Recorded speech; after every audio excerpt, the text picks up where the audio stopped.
France Maghreb 2. Amis de la liberté, bonjour et bienvenue dans votre rendez-vous quotidien sur France Maghreb 2. C'est votre LGF, le grand forum de 16h à 18h. Comme chaque jour, ravi de vous retrouver pour cette nouvelle semaine qui commence avec la pluie et même le vent. Eh oui, c'est pas bon pour les brushings, messieurs, dames. En tout cas, prudence, évidemment, parce que, évidemment, il pleut pas mal depuis cet après-midi. J'espère que vous avez bien profité de ce soleil d'hier. Redouane Moumine est avec nous. Bonjour, Redouane. Bonjour à tous. Salut Christophe. Comment ça va, Redouane? Bon, ça va pas mal. Enfin, il y a juste ce temps horrible Oui, c'est clair. qui nous parcourt dans le dos toute la journée. Ah ouais, puis là, le vent, il est chaud. Rude. Ah oui, il est rude. Allez, jusqu'à 18h, donc c'est parti. Alors Redouane, on va parler de quoi avec toi? Un avis tranché, extrêmement tranchant sur un sujet qui est revenu dans l'actualité pour cause, parce que il y a eu un sondage qui est sorti, je crois, la semaine dernière ou la semaine d'avant, Oui. concernant la théorie du complot, et apparemment 8 Français sur 10, ce qui est quand même pas mal, seraient adeptes de la théorie du complot, allant même d'ailleurs dire chez certains que la Terre était plate. Vous vous rendez compte? Ça allait un peu loin, mais je pense pas que ce soit 80% quand même, Non, quand même. des gens. Ouais. Donc on va en parler avec Exactement. Donc en fait, ce que j'aimerais faire, si tu me l'autorises, Christophe, c'est le titre un peu provocateur d'ailleurs. Voilà, ce serait une chronique en fait sur plusieurs avis tranchés, donc qui se ferait de semaine après semaine. Les auditeurs comme ça auront envie d'écouter la suite. Et pour la première partie de cette réflexion sur les théories du complot, je l'ai intitulée Ben Laden n'est pas mort, il bronze à Hawaï. Ouais, alors là tu vas en faire réagir pas mal, je pense. Coup de cœur. C'est fait pour. On va parler des frigos solidaires. Eh ben non. Eh ben J'avais non. prévu d'en parler, mais on en parlera la semaine prochaine parce qu'aujourd'hui se lance un nouveau média indépendant. Ah oui. Le premier média audiovisuel du pays, Ouais. qui est directement financé par son audimat, qui s'appelle Le Média TV. Et ça démarre ce soir à 20h et Exactement. c'est la France Insoumise qui est derrière. Oui, Ah bah oui. mais il y a quand même pas mal de sbires de Benoît Hamon également derrière. Ah, et j'ai même vu d'ailleurs qu'il y avait une ancienne journaliste du Figaro. Non, c'est un journaliste, c'est Éric de Bono. Ah, Éric de Bono, voilà. Exact. Un ancien journaliste du Figaro. Il y a même Noël Mamère. Et Noël Mamère, évidemment. Noël Mamère qui présentait déjà le JT à la fin des années sur 80. France 2, Antenne 2, ouais. Oui, et à l'époque. qui a couvert la marche pour l'égalité et contre le racisme. En Exactement. 83. Donc voilà. Et puis premier ce soir journal donc sur cette chaîne qui s'appelle Le Média.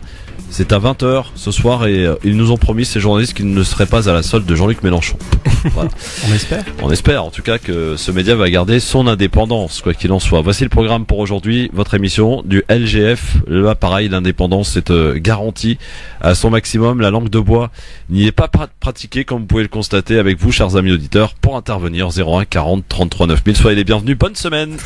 Le grand forum avec Christophe Roux sur France Maghreb 2. Au programme de ce grand forum, alors que la Cour pénale internationale envisage d'enquêter sur Israël pour des crimes de guerre lors des bombardements massifs de 2014 à Gaza, qui ont tué, je vous le rappelle, plus de 2100 Palestiniens, dont plus de 500 enfants, mais également sur l'expansion de ces colonies, l'État hébreu a décidé de contre-attaquer. À l'occasion du 7e anniversaire de la révolution tunisienne, la population a manifesté pendant plusieurs jours son mécontentement, aussi bien politiquement, économiquement, le pays stagne. La Tunisie arrivera-t-elle à retrouver son statut de modèle dans bien des domaines? C'est la question qu'on se posera tout à l'heure. Lors de la campagne du candidat Emmanuel Macron, l'Institut Montaigne, très proche de celui qui est devenu président, avait évoqué une série de mesures concernant l'islam, souvent contraires à la loi de 1905, quand cette dernière faisait des recommandations peu laïques à Macron. La question LGF, Syrie et forces démocratiques syriennes FDS vont contrôler les frontières avec la coalition internationale menée par les États-Unis. La Turquie, qui considère les FDS comme une menace terroriste, s'agace de cette décision. La Turquie est-elle la grande perdante dans le conflit syrien selon vous? Vous répondez sur Facebook, France Maghreb 2, ainsi que sur Twitter, LGF officiel. Et enfin, et pour terminer tout à l'heure, Libertad, vous aurez la parole en toute liberté en fin d'émission au 01 40 33 9000. Merci d'être avec nous en direct. C'est votre LGF, votre rendez-vous quotidien évidemment, tous les jours entre 16h et 18h. On est là, messieurs, dames. Amis de la liberté, vous êtes les bienvenus. En direct jusqu'à 18h avec Redouane Moumine qui est avec nous en ce lundi, avec vous, chers amis auditeurs, au 01 40 33 9000 pour répondre à cette question du jour que l'on vous pose, bien sûr, par rapport au conflit syrien qui a pris quand même une certaine tournure au cours de ces derniers jours. On va en parler d'ailleurs en détail avec toi, Redouane. Ouais. Sur le fait de la Turquie. Donc le fait de la Turquie, pourquoi je pose cette question? Parce que en fait, on a appris donc que justement ce fameux groupe, le groupe que l'on surnomme donc les Forces démocratiques syriennes, FDS, qui vont contrôler donc les frontières avec la coalition internationale menée, vous le savez, par les États-Unis. La Turquie, qui considère les FDS comme une menace terroriste, s'agace donc de cette décision. Et la question est toute trouvée. Est-ce que finalement la Turquie n'est pas la grande perdante dans ce conflit syrien? On va peut-être rappeler d'abord ce que sont les FDS, Redouane. Oui, donc les forces démocratiques syriennes, sur place on l'appelle le QASD, QSD. C'est un organe donc qui a été créé en 2015 et l'objectif était de regrouper sous une même bannière les combattants kurdes qui étaient largement majoritaires dans les territoires du nord sous l'alliance donc des YPG, donc pour ceux qui lisent le terme c'est YPG, et autour des YPG donc rassembler d'autres groupes locaux qui avaient pu combattre les mêmes ennemis, les mêmes adversaires que les YPG à l'époque, donc le Front Al-Nosra qui était présent au nord-est du territoire, et également Daesh. Donc dans cette coalition, on retrouve notamment donc les combattants syriaques du MSF. On retrouve quelques groupes de combattants arabes dont certains étaient des anciens affiliés à l'armée syrienne de libération, comme par exemple Jaish al-Souar. Et donc tous ces groupes, au début c'était une alliance relativement fragile parce qu'il y avait des difficultés pour avoir de la confiance en fait. Et la plupart des petits groupes qui gravitaient autour des Kurdes avaient peur donc d'être satellisés et de ne plus avoir d'influence sur les combats locaux. Finalement, l'alliance a tenu le coup. Et fin 2016, elle a pris un nouveau nom qui était donc l'armée de la fédération, terme que très peu de gens utilisent finalement. Ça reste toujours les forces démocratiques chrétiennes, c'est comme ça qu'on préfère les nommer. Beaucoup de spécialistes ont l'habitude de différencier les Kurdes du reste des combattants des forces démocratiques syriennes. Pourtant, ils ont un état-major commun et leurs actions, notamment contre Daesh, ont toujours été conjointes. Alors, est-ce que la Turquie finalement, qui s'agace bien sûr de la présence des FDS donc pour contrôler les frontières aux côtés de la coalition internationale, est-ce que finalement, au regard de tout ce qui se passe, de tout ce qui s'est passé depuis 2011, les différentes stratégies de chacun, et la Turquie n'est pas en reste pour le coup, est-ce que finalement il apparaît que la Turquie est la grande perdante dans ce conflit? Alors, pour savoir si la Turquie est gagnante ou perdante, il faut déjà revenir sur ses propres buts de guerre. Pourquoi elle s'est engagée politiquement puis militairement dans le conflit syrien, et quels étaient ses objectifs? Et est-ce que ces objectifs ont changé en cours de route?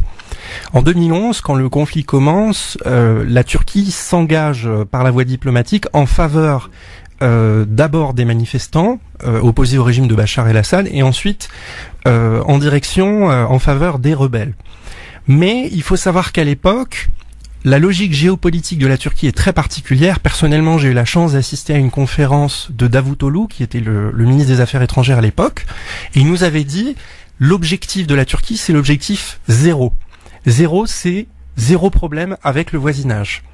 L'objectif était une neutralité constante de la Turquie à l'égard de son voisinage, donc se rapprocher petit à petit, régler les différends avec la Grèce, garder toujours de bons termes avec Israël, et surtout garder une forme de neutralité militaire à l'encontre des conflits qui pouvaient se passer autour d'elle. Puis, en 2012, il y a un virage qui va se prolonger dans l'année 2013, où la Turquie décide de s'engager davantage dans le conflit syrien. À l'époque, de nombreuses raisons sont évoquées, le désir par exemple de prendre un leadership sunnite dans la région, et donc de permettre la naissance d'une république sunnite, islamiste ou non, en remplacement du régime de Bachar el-Assad, et notamment le souhait d'assurer le fait que les Arabes sunnites prennent le contrôle de la Syrie pour pouvoir garder la mainmise sur les territoires kurdes du Nord. Et c'est là où les choses commencent à se gâter, puisque à la fin de l'année 2012 et au début de l'année 2013, le régime syrien abandonne complètement les positions tenues au Nord, où vivent les populations kurdes. Et donc ces populations kurdes commencent à vivre en autonomie, à s'autogérer et à s'auto-organiser, notamment militairement. Et là, c'est le début des complications diplomatiques pour Davutoglu, ministre des Affaires étrangères, et évidemment Recep Tayyip Erdogan. De 2013 jusqu'à 2016, comme nous le savons, l'attitude extrêmement ambiguë de la Turquie laisse songeur sur ses objectifs de guerre, c'est-à-dire elle laisse ses frontières complètement ouvertes à tout un tas de groupes djihadistes étrangers qui viennent faire la guerre, le djihad en Syrie, donc Daesh, mais également le parti du Turkestan. On a des Ouzbeks, des Ouïghours, etc., des Malaisiens qui sont passés par la Turquie.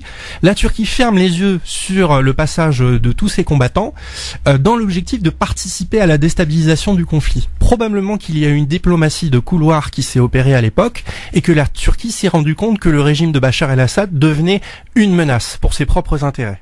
Et en 2013, des tensions internes reprennent à l'intérieur du pays entre le gouvernement de Erdogan et le PKK. Et là, ça déclenche la machine, c'est-à-dire que le regain du conflit, alors qu'on était en tentative de reprise de liens diplomatiques entre les Kurdes et le régime de Erdogan, tout tombe à l'eau. Le PKK relance la guérilla. Et à partir de ce moment-là, Erdogan sait que le destin de la Syrie et surtout de la Syrie du Nord va conditionner la survie du PKK dans le sud-est. Et donc son objectif, ça va être de déstabiliser au maximum les Syriens du Nord pour empêcher qu'ils puissent devenir une armée de réserve, en tout cas une base arrière pour le PKK. Et c'est comme ça que la Syrie a souhaité s'engager. Je parle peut-être un peu trop, excuse-moi. Non, il faut apporter les explications pour comprendre et après ensuite voter, bien sûr, et répondre à la question. Et alors donc, ces objectifs de guerre étaient à ce moment-là faire en sorte que les Kurdes ne puissent pas s'auto-organiser et constituer une région autonome dans le nord de la Syrie. Et donc elle a favorisé au maximum Daesh, il faut le dire. Elle a laissé Daesh se balader comme c'est pas permis à ses frontières. On a des photos où on voit des combattants de Daesh faire circuler des camionnettes et des caravanes à la frontière turque avec des centaines et des centaines de kilos d'engrais pour fabriquer des voitures suicides. Donc il y a eu quand même des éléments assez probants de cette coopération. Donc quand certains disent que la Turquie a été un pays facilitateur et a laissé ses frontières ouvertes pour que les terroristes puissent passer tranquillement, c'est vrai alors? Ah oui, totalement, et ça a été prouvé par 2 journalistes du journal turc Cumhuriyet. Et ces 2 journalistes ont réussi à prouver que, on va dire, des personnes informelles dans l'État turc ont participé à la livraison d'armes pour Jabhat el-Nosra à l'époque. Et évidemment, ces 2 journalistes ont été arrêtés, condamnés. Alors, c'était la peine de mort commuée en prison à vie pour tentative de déstabilisation de l'État. Ouais. Alors, la Turquie est-elle la grande perdante selon toi, Redouane?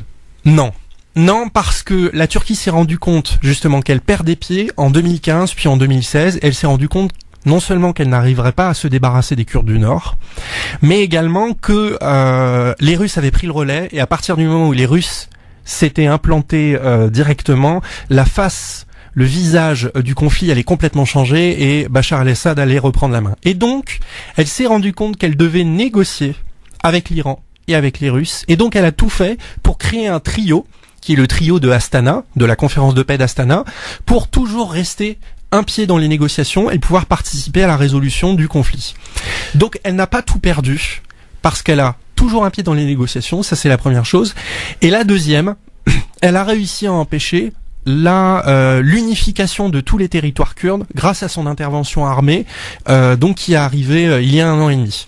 Et à la suite de cette intervention armée, elle a annexé le territoire au nord de la Syrie et elle a fait venir s'installer des populations turkmènes pour que donc la région puisse rester turque et être annexée. Voici les résultats de la question du jour. Donc sur Facebook, vous êtes 70% à avoir pensé que la Turquie est la grande perdante dans ce conflit syrien. Et là, on parle bien de géostratégie, géopolitique, etc.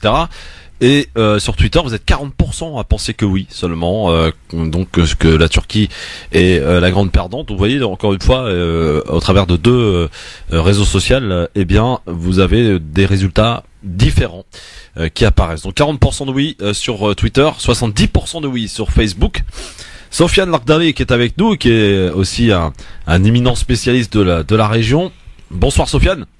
Bonsoir Sofiane. Bonsoir Redouane.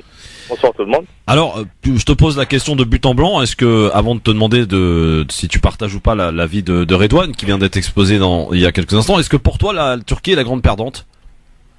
Bah oui, bien sûr, la grande perdante, et en même temps, elle a contribué absolument à tout faire, pardon, excusez-moi, je me suis garé. Juste pour la Turquie, Christophe, moi personnellement, je vois qu'elle est la grande perdante de ce conflit, parce que en vérité, ce qu'a omis de dire ou oublié de dire Redouane, c'est la tentative de la Turquie de renaître en vérité l'Empire ottoman et le leadership sur toute la région, non seulement sur le leadership sunnite. Parce que, en vérité, avant les événements de 2011, la Turquie, elle était inévitablement le leader du monde sunnite, en dehors de l'Arabie Saoudite, qui n'était qu'au niveau du gérant, au niveau de la région des pays du Golfe, mais au niveau du monde sunnite, au niveau de l'image de la Turquie, avec le développement économique et avec le développement militaire qu'a pu connaître la Turquie sous l'ère d'Erdogan, ça allait de soi, en vérité, ce leadership. Sauf que la Turquie, ce qu'a oublié de dire Redouane en 2011, lorsqu'elle a voulu régler le problème politiquement, elle a demandé à Bachar el-Assad d'intégrer les frères musulmans, qui ont été longtemps en conflit avec le régime alaouite ou l'empire alaouite avec le père de le Bachar el-Assad, Hafez el-Assad. Et les alaouites à l'époque, ils avaient un conflit direct avec les frères musulmans, avec les affaires de Hama, etc., et la mort de plusieurs milliers de personnes.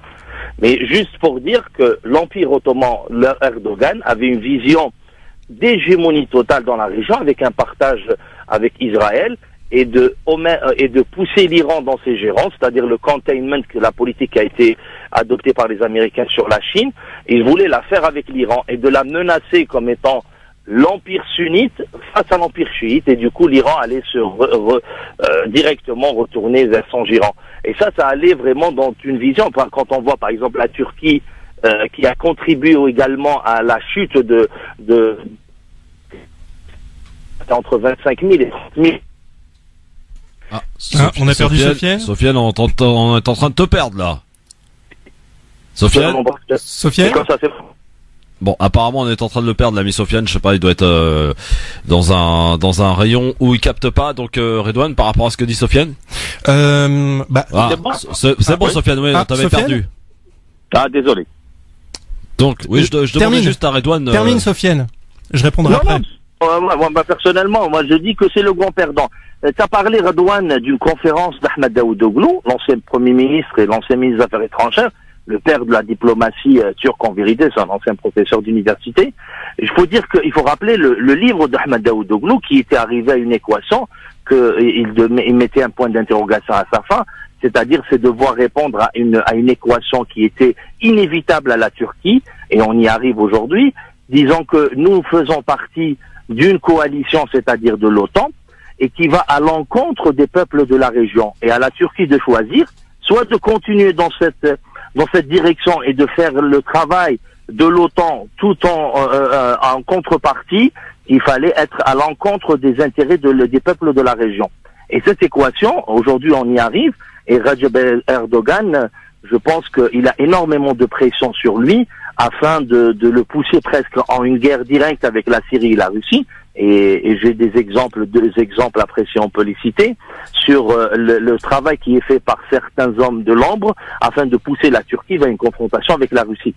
Et Erdogan aujourd'hui, il se retrouve vraiment dans une position très difficile et un choix très compliqué. Et là où il peut faire le choix, il aura des conséquences à l'intérieur même de la Turquie, alors que lui, il pensait épandre son territoire ou bien son influence. Redouane ? Mais par rapport à tout ce que tu as dit, Sofiane, il y a rien qui est en contradiction avec ce que j'ai dit. Simplement, il y a quelques éléments que j'ai pas abordés. Par contre, on n'est pas du tout d'accord sur la conclusion. Moi, je pense que c'est pas la grande perdante, pour d'autres raisons. La première chose, par rapport au néo-ottomanisme, la logique du néo-ottomanisme, elle apparaît directement fin 2012, début 2013, pour plusieurs raisons. D'abord, il y a la première question qui est celle de l'adhésion à l'Union européenne.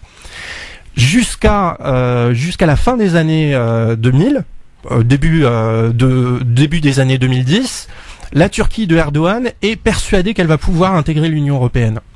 Et donc elle est dans une logique d'intégration vers son ouest. Et le virage, il se fait à partir du moment où il commence à se dire, finalement, ça n'arrivera jamais et nous n'en avons pas intérêt. Donc il y a une reconcentration de la politique étrangère vers l'Est et vers le Sud. Et la logique du néo-ottomanisme, je pense que Erdogan l'a toujours eu, simplement il n'avait pas les moyens politiquement de l'avoir parce qu'il n'avait pas tous les leviers et qu'à partir de 2013, il gagne en pouvoir, il gagne en levier constitutionnel, l'ancien président Gül s'apprête à partir et donc à ce moment-là, il lâche les chevaux sur la question syrienne et il s'engage pleinement à l'intérieur du conflit. On est d'accord là-dessus?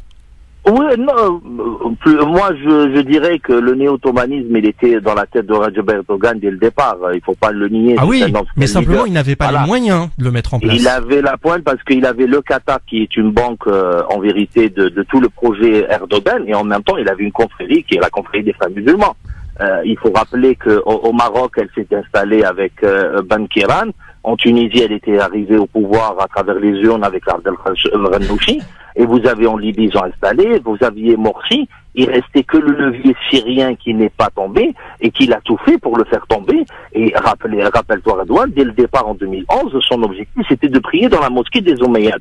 Ah oui, complètement. Pas anodin, en gros. Complètement, voilà, mais simplement, le projet néo-ottoman, il a été travaillé depuis l'arrivée d'Erdogan. Il a développé économiquement, et pour dire que cette région qui était une zone de libre-échange, 3 mois avant l'intervention ou après le printemps syrien, si vous voulez, la région, elle était dans une zone de libre-échange. L'économie turque, elle était vraiment, elle s'est développée d'une manière colossale. Elle était très florissante. De 16e puissance mondiale.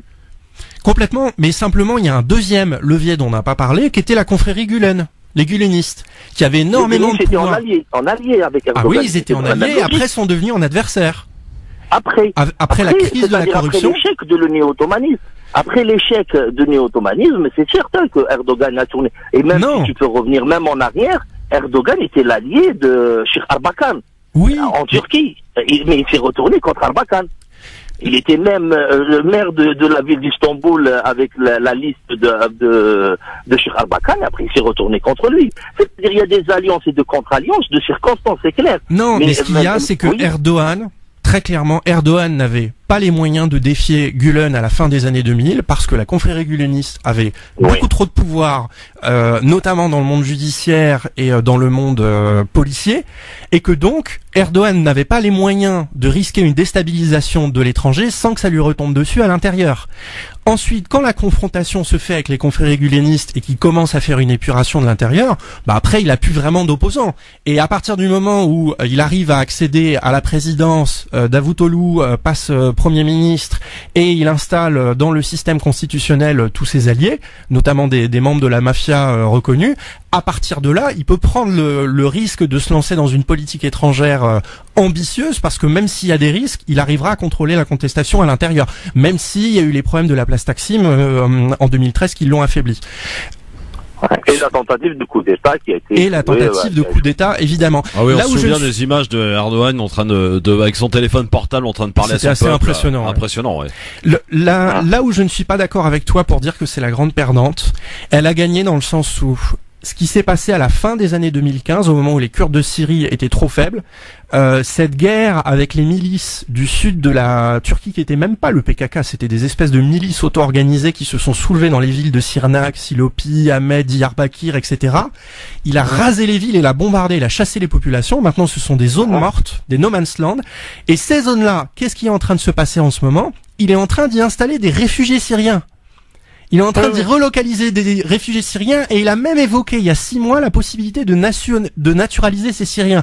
Donc sur la place où il y avait des espaces de connexion directe entre les Kurdes de Syrie et les Kurdes de Turquie sur la frontière, il est en train d'installer des Syriens qu'il a promis de naturaliser. Donc finalement, il a réglé ce risque de la Syrie base arrière, et il a fait le même choix que finalement Israël. Il s'est dit de toute façon on pourra pas les couler les Kurdes de Syrie, donc qu'est-ce qu'il fait? Il est en train d'installer un mur géant. Il est en train de construire un mur géant, ça fait déjà 2 ans qu'il est en construction, donc ça continue, il va faire son grand mur comme Israël, et ils s'enfermeront à l'extérieur. Mais la menace kurde... Et comment il va faire avec les Kurdes à l'intérieur de la Turquie? Non, mais les Kurdes du PKK, c'est une autre question, mais ils sont très affaiblis aujourd'hui, le PKK. Ils sont très affaiblis. Mais il existe encore, il va pas les anéantir, il va pas anéantir 15 millions. Évidemment. Pour que dire Erdogan qu'il a échoué, c'est un gars qui avait, ou c'est un monsieur, voilà, on fait pas le procès de la Turquie, on essaie juste d'analyser. Ah oui, évidemment, on parle pas des Turcs, on parle du régime turc. C'est pas un procès à la Turquie d'avoir une hégémonie sur toute la région. Non, juste pour, voilà, mettre une parenthèse pour les gens qui nous écoutent, on n'est pas en train de juger la Turquie, et parce que les Arabes, ils sont faibles, ils sont vraiment anéantis complètement, et maintenant, ils subissent soit une hégémonie turque, une hégémonie iranienne, ou une hégémonie israélienne.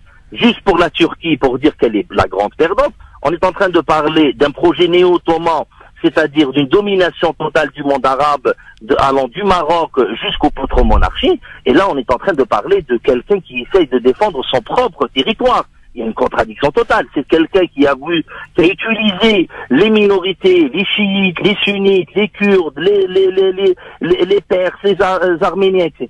Et aujourd'hui, au sein de sa propre population, il y a cette composante. Il se retrouve dans cette propre contradiction, alors qu'il a utilisé cette arme afin d'anéantir la Syrie. Il faut savoir que les Alibis sont entre 10 et 12 millions, et qu'il y a 15 millions de Kurdes. Et lui, il a joué sur les Alaouites, les chiites, et sa propre population est composée de cette minorité. Oui. Aujourd'hui, on est en train de parler d'une Turquie qui essaie de défendre son propre territoire. Il n'est pas sûr d'avoir un territoire turc comme celui qui a été en 2011. Pour moi, c'est une grande perte. Un dernier mot, Redouane. Le dernier élément, alors, quand je dis qu'elle n'est pas la grande perdante, je ne me permettrai jamais de dire qu'elle est gagnante. Je pense que ce qui lui a sauvé la mise, le moment où elle aurait pu couler, c'est le moment de l'avion russe abattu. Ouais. Alors là, elle était vraiment au bord du gouffre, parce que les Russes et même avec l'assassinat de Karlov, l'ambassadeur russe. Exact. Et voilà. Avec ces éléments-là, juste pour compléter Redouane, et je laisse la parole, on a fait le procès de la Turquie il y a 2-3 jours sur les drones qui ont attaqué la base de l'Hmeymim et à la Tiakié comme pour les bases russes. On a parlé d'un territoire qui était sous contrôle turc.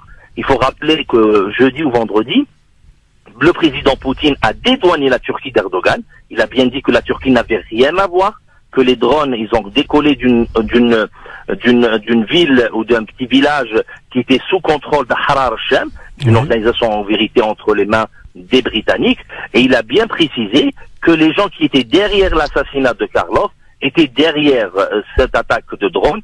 Et il faut rappeler qu'ils ont été anéantis complètement avec la coopération des services turcs des Hamaïtis de Barkhane. Sofiane, merci beaucoup. Voilà. À très vite en tout cas. Vous avez maintenant bien avec Sofiane et Redouane et ce petit débat, ma foi très enrichissant, qui s'est enclenché dans cette émission de LGF. Ben, la possibilité de voter, de voter, et de vous faire votre propre opinion. Facebook, France Maghreb 2, Twitter, LGF officiel. La Turquie est-elle la grande perdante dans ce conflit syrien? On est de retour très vite avec. On va s'attaquer à la CPI Israël qui contre-attaque. À tout de suite. France Maghreb 2, France Maghreb 2. Merci d'être avec nous en direct sur France Maghreb 2. Alors là, franchement, vous avez eu des explications, j'allais dire, de poids pour le coup, pour essayer de comprendre les enjeux par rapport à la question que l'on vous pose aujourd'hui, par rapport au fait que la Turquie, est-elle la grande perdante dans le conflit syrien? C'est la question qu'on vous pose. Je rappelle, vous êtes 70% à penser que oui, c'est la grande perdante sur Facebook, 40% de oui sur Twitter. Vous continuez de voter sur France Maghreb 2 sur Facebook, ainsi que sur Twitter LGF officiel, c'est bien cela.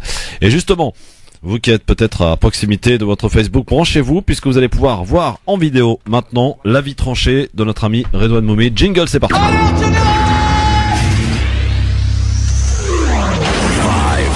3, 2, 1, 0.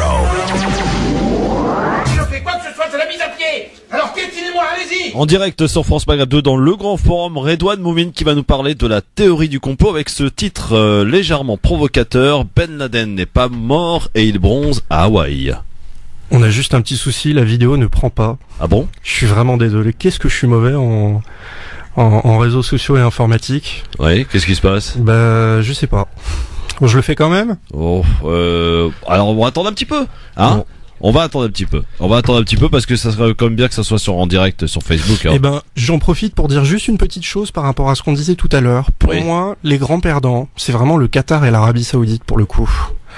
Parce que les investissements financiers et le choix de leurs alliés directement sur le terrain se sont avérés catastrophiques sur tous les plans. Et donc sur ce plan-là, je pense que la Turquie, qui a fait des erreurs, a eu des échecs vraiment probants, s'en tire plutôt bien. On va accueillir Docteur rapidement qui est avec nous, qui aime évidemment réagir sur cette question. Docteur. Très rapide, parce que c'est pas le sujet, ça a été bien discuté. Ouais. J'interpelle, tout est faux, Monsieur Radouin. Excusez-moi, je reviendrai une autre fois, mais tout est faux, Monsieur Radouin, malheureusement. Je suis d'accord avec Monsieur Soufiane, ce qu'il a. Sauf, il y a un problème, ce qu'on appelle les jokers menteurs. Actuellement, à Sochi, le 29 janvier, bientôt, très bientôt, il y aura la Fédération syrienne dans un État kurde de 13 millions d'habitants. C'est que Jalal Talbani, on avait dit en France Maghreb 2 en 2013, Monsieur Christophe, rappelez-vous, il a dit à Bachar, moi je dois beaucoup à votre papa, Hafiz. Donc, ils ont donné entre 7 et 9 millions de nationalités syriennes à des Kurdes, Perses et Turcs qui arrivaient. Donc, actuellement, les Kurdes ont trahi pour commencer le régime syrien. Puis, pour le moment, ils sont en train de jouer la carte USA et Israël. Très bien. Voilà où on est pour le moment. Et là où il faut qu'ils sachent, les gens, ils vont imploser la Turquie. Je suis d'accord. Il vient de dire l'implosion de Qatar et de l'Arabie Saoudite. Ça, c'est plus qu'évident. On en a parlé. Pour la Turquie est implosée. Il faut pas oublier qu'à Idlib, on en a discuté avec Monsieur Tariq Mami il y a 2-3 jours, je sais plus, il y a 4 jours. Actuellement, ils ont placé l'ensemble des terroristes tchétchènes, Khair Rabbi, à droite et à gauche, arrivés de Russie et tout ça. Tout le monde joue joker menteur. Ils ont frappé de là-bas les bases russes et ils pardonnent pas. Évidemment, Poutine qui continue à jouer le joker menteur, il a dédouané Erdogan, pas pour longtemps. Erdogan est coincé. Personne n'en veut de lui, ni les Américains, ni les Israéliens, ni les Arabes, ni personne. Il est fini. Donc c'est l'implosion de son régime, c'est la totale. Bon, merci voilà, docteur. Après, je reviendrai. Voilà. Merci. Bon. Faudrait que vous reveniez nous dire pourquoi tout est faux sur ce qu'a dit Redouane quand même, hein, ça serait bien. Personnellement, je ne suis absolument pas d'accord avec tout ce qui vient d'être dit, mais j'espère, docteur, qu'on aura l'occasion d'en rediscuter une autre fois. Bien sûr. Bon, on parle de la CPI ou on fait la vidéo maintenant? Ça me paraît bon pour la vidéo. Je m'excuse pour les auditeurs. Bon, alors, écoutez, on va la déclencher, c'est parti. Donc, en direct sur France Maghreb 2, on la déclenche en direct donc sur le Facebook de la radio France Maghreb 2. On se remet jingle avec pour le plaisir. 5, 4, 3, 2, 1, 0.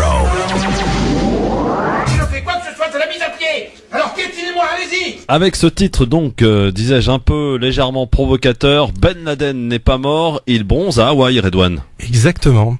Alors j'ai eu la chance, il y a quelques années, d'enseigner l'histoire-géographie au collège et au lycée. Et comme tout professeur dans cette discipline, il arriva à plusieurs reprises que le complotisme fasse son entrée discrète dans la salle. Une remarque révisionniste par la première de la classe, ou le déni d'événements historiques par un garçon turbulent près du radiateur. Et même l'expression unanime de théories conspirationnistes par une bonne partie de la classe lors de chapitres qui passionnaient ces jeunes esprits. Quand le professeur met le cours sur pause pour déconstruire une intox sur Kennedy ou le régime nazi, les débats s'enlisent souvent, malheureusement. Alors on peut pas leur en vouloir à ces élèves, parce qu'ils viennent en classe pour apprendre et comprendre, et ils sont en appétit de réponse. Mais ces sujets, ils sont complexes. Et ils sont le sujet de fantasmes. Et c'est parce qu'il y a des zones d'ombre, des non-dits, des paradoxes à aborder. Or, ces élèves, il leur faut des réponses simples et vite. Et les seules qu'ils ont à disposition jusqu'à maintenant, elles proviennent d'Internet. Ils se servent allègrement sur la toile, YouTube devenant ainsi la vache laitière qui intoxique quotidiennement leur analyse du monde. Qui pourrait leur en vouloir? Qui leur a expliqué les mécanismes de l'information? Qui leur a enseigné le scepticisme? Et c'est là toute la difficulté pour un professeur d'agir. Après un débat où ont été tenus des propos antisémites dans ma classe, j'ai décidé, sur l'exemple de collègues, et ils sont très nombreux à faire ça en France, j'ai pris le problème à la racine et j'ai décidé, durant mes heures de cours, de pratiquer des petites initiations à la contre-conspiration. Et donc, on se pose avec les élèves et on discute autodéfense intellectuelle. Qu'est-ce qu'une source ? comment reconnaître un fake, dater les images d'une vidéo, repérer une photo retouchée. C'est quoi un lanceur d'alerte finalement? Et avec chaque classe, j'avais décidé d'introduire l'atelier en leur passant une chanson française qui est peu connue, mais au couplet bien tranchant. Et l'un d'eux finissait par « Les tours jumelles, c'était le FBI et Ben Laden fait du golf à Hawaï ». Si vous voulez connaître la suite de ces groupes d'autodéfense intellectuelle, c'est jeudi la semaine prochaine pour la partie 2. Pas mal, ça nous donne en appétit en tout cas, hein, ça nous met en appétit concernant cet avis tranché qui, vous l'avez compris, sera en plusieurs parties. Première partie donc aujourd'hui concernant la théorie du complot, faisant face et en réagissant, j'allais dire, par rapport au sondage qui est paru la semaine dernière. On apprend que 8 Français sur 10, eh bien, sondage Conspiracy Watch. Voilà, c'est ça, font usage de la théorie du complot. Pour eux, tout est complot. Voilà. Donc on y reviendra donc jeudi prochain, pas celui-là, l'autre, hein, évidemment. Voilà, vous avez, en tout cas, vous pouvez la revoir, hein, cette vidéo sur le Facebook France Maghreb 2. Pour l'heure, on va s'attaquer maintenant à la CPI. Alors la CPI, c'est quoi la CPI? C'est un organe indépendant qui est censé pouvoir juger un pays ou une personnalité, enfin une personne de ce monde, un président ou quoi qu'est-ce, lorsque justement il a commis des crimes de guerre, des actes terroristes, etc. Et là on parle de la CPI en rapport avec Israël, qui, vous le savez, cette CPI pourrait se pencher sur les crimes de masse qui ont été persécutés, qui ont été faits en 2014 à Gaza. Vous vous rappelez le bilan extrêmement lourd de 2100 morts, dont plus de 500 enfants. Or, évidemment, devant cette menace, eh bien, Israël, avec ses alliés états-uniens, eh bien, ont décidé de contre-attaquer. Et les États-Unis, donc, n'en sont pas à leur première et décident donc de, eh bien, pouvoir supprimer l'aide apportée à cette fameuse organisation que je ne connaissais pas, Redouane, qui est pourtant une organisation qui aide les réfugiés, en particulier les réfugiés palestiniens et syriens. Alors, quelles peuvent être les conséquences justement de cet arrêt du financement des États-Unis vis-à-vis de cette organisation? Oh bah, une catastrophe puisque donc le financement des Américains dans l'UNRWA, c'est à peu près 300 millions de dollars, ce qui correspond à un tiers, à peu près 30% du budget de l'UNRWA. Alors l'UNRWA concrètement c'est quoi? L'UNRWA donc a été inventé directement comme organe de l'ONU pour venir en aide aux réfugiés palestiniens qui étaient dans les camps, et notamment pour régler les crises qui pouvaient subvenir entre les populations palestiniennes exilées et les populations locales donc dans leurs pays respectifs. L'UNRWA a beaucoup contribué à la crise a beaucoup contribué pour la crise syrienne et l'aide aux réfugiés, et notamment c'est l'UNRWA qui a permis de sauver la crise migratoire qui était en train de s'opérer au Liban en 2012-2013. Beaucoup d'argent est arrivé et a permis notamment d'équiper les ONG locales qui étaient déjà sur place et faisaient un travail formidable, ont aidé à recenser les personnes qui s'exilaient et à écrire en fait l'histoire de chacune des personnes qui étaient réfugiées, qu'elles soient entre guillemets en faveur du régime de Bachar el-Assad ou contre le régime de Bachar el-Assad. Il y a eu des réfugiés de tous les camps politiques. L'UNRWA a permis à ces gens soit de se réinsérer en termes de logement ou trouver un emploi directement dans les pays où ils étaient accueillis, soit trouver une autre solution, un départ pourquoi pas vers l'Europe, vers les États-Unis ou dans d'autres pays qui acceptaient d'accueillir certains réfugiés. L'UNRWA, c'est aujourd'hui, on va dire, la dernière ligne de défense pour ces camps de réfugiés syriens. On rappelle quand même qu'il y a 2,5 millions de réfugiés syriens en Turquie. C'est la dernière ligne de protection pour eux. Aujourd'hui, la plupart des États, à commencer par l'État turc, ont abandonné le financement pour de nombreuses raisons de ces camps et des aides pour les réfugiés. Et l'UNRWA est vraiment le dernier élément qui permet de garder un lien et de garder une organisation, un contact entre des institutions, qu'elles soient internationales ou nationales, et directement les réfugiés sur place. Si l'UNRWA se retrouve avec un tiers de budget en moins, c'est déjà une catastrophe pour la situation des réfugiés syriens, mais ensuite pour la situation directement des réfugiés palestiniens et des Palestiniens en situation de détresse à Gaza ou en Cisjordanie. Donc toujours la même chose finalement, c'est par l'argent qu'on punirait les intentions des Palestiniens de poursuivre Israël devant la CPI. Oui, c'est toujours cette espèce de chantage abusif dont les États-Unis ont l'habitude de pratiquer. C'est avec l'UNRWA, mais ils l'ont également pratiqué avec la Somalie. Quand plusieurs régimes africains s'étaient opposés à des décisions américaines, ils avaient refusé de soutenir l'aide aux Somaliens. C'est une habitude. Vos avis évidemment nous intéressent au 01 40 33 9000 avant de partir en Tunisie parce que il y a eu, vous le savez depuis maintenant une semaine, de nombreux Tunisiens dans les rues des différentes villes. On a été jusqu'à enregistrer 12 gouvernorats sur les 24, des manifestations parfois violentes avec de la casse. Et la question qu'on peut éventuellement se poser quand est-ce que l'on va retrouver la Tunisie et ses différents modèles dans pas mal de domaines, la Tunisie, notamment en matière d'éducation. À l'époque, elle avait donc été avant-gardiste par rapport aux autres pays du Maghreb sur bien des domaines. Quand va-t-on retrouver une Tunisie beaucoup plus paisible? C'est la question qu'on se pose avec vous dans un instant. 01 40 33 9000. Le temps d'aller faire un petit tour du côté du zapping. Alors ce week-end, pour démarrer, Maître Golnadel. Vous connaissez Golnadel? Oui, hein? Ce bon vieux Golnadel. Voilà, qui, vous le savez, est chroniqueur aussi chez Ardisson le dimanche. Oui. Dans les terriens du dimanche, eh bien, pousse un coup de gueule devant la présence d'ailleurs devant Castaner, Christophe Castaner, concernant la justice. Il n'y croit pas, Golnadel, il n'y a pas de justice, écoutez. Alors, il faut dire les choses. Ne croyez surtout pas, Thierry, que ceux qui vous disent que la justice française aujourd'hui, elle fait le taf. Elle ne le fait pas. Et que quand elle condamne, beaucoup de peines ne sont pas exécutées. Vous le savez peut-être pas. Mais les voyous à capuche, ceux qui lattent en disant wesh, les flics français, ils le savent beaucoup mieux que vous. La réalité, elle est là. Et il ne faut pas se la cacher. Et la dernière réalité que je veux dire, parce qu'il ne faut pas se cacher derrière son petit doigt. La question qu'on se pose, est-ce que le visage de la policière lattée, là, est-ce qu'il vaut moins que le Théo? Est-ce qu'il vaut moins? Donc, la réalité aussi, et moi je la pose, je n'ai peur de rien. Est-ce qu'il ne faut pas, une bonne fois pour toutes, questionner le racisme anti-blanc, le racisme anti-femme, le racisme anti-flic qui existe dans ces quartiers qui ne sont plus tout à fait les nôtres? Je voyais un sourire accroché à ta face, mon cher Redouane. Ouais, non, je pense qu'il a consommé trop de Haribo, parce que le racisme anti-femme, déjà, c'est passionnant comme concept. C'est habituel chez William Golnadel. Ce qui est affligeant, c'est que c'est quand même un avocat à la base.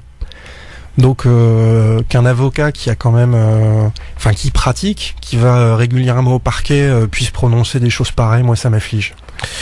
Bon, sinon dans N'est pas couché samedi soir de Laurent Ruquier, donc il y avait parmi les invités, l'invité politique, c'était Benoît Hamon qui s'en est pris pour le coup à Manuel Valls. Écoutez. Je veux dire, l'héritage religieux, le rôle des religions, en disant restez à votre place. Mais qui peut-être le nie maintenant. Mais non, et je ne le crois pas. Et je pense qu'aujourd'hui, il y a des combats politiques qui instrumentalisent cette question. Et je pense que Manuel Valls, aujourd'hui, instrumentalise cette question. C'est là-dessus qu'aujourd'hui, il prend à partie à peu près tout le monde, y compris le président de la République, dernièrement, Emmanuel Macron, en lui reprochant de ses positions. Oui, je pense aujourd'hui que Manuel Valls, sur ces questions-là, comme beaucoup d'autres, a dérivé, qu'il a abandonné la question sociale et qu'il a fait de la question de l'islam en soi la question centrale du débat politique. Je récuse que cela soit la question centrale. Ce qui ne veut pas dire... Mais peut-être qu'il a un aveuglement sur cette question-là et vous, un aveuglement sur les autres questions. Justement, parce que j'essaie de comporter les radicaux en 1905. Il y a un très joli...